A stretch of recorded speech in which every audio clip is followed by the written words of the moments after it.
My name is Joseph, first name Joseph, Officer Jacquet. So I'm a community affairs officer. I work in the borough of Brooklyn, so we call this Patrol Borough of Brooklyn South.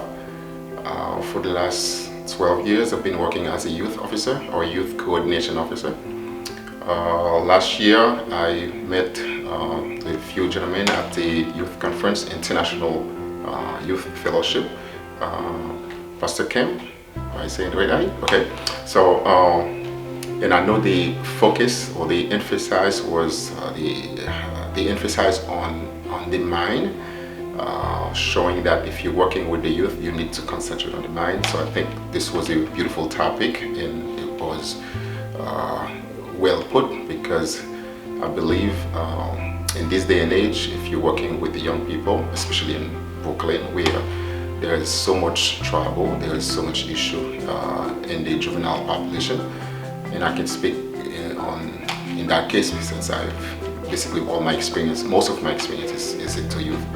I think it's the right thing it's the right way to start with the mind, because if you want to change someone, you could change the small habits here and there, but until you change the mind, nothing really changes. So I think it's the proper approach to really start working with the mind, because the mind controls the rest of the body. So if you change the mind, you can actually change the person's behavior.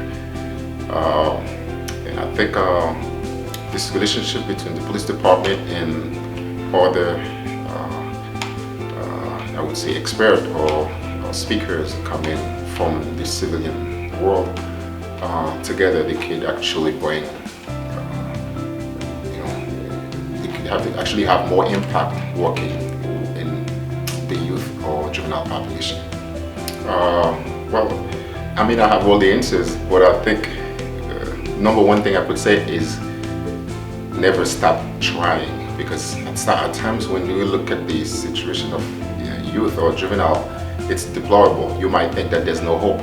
So we always need to think that, or believe that there's always something we can do to improve, to change a young person's life.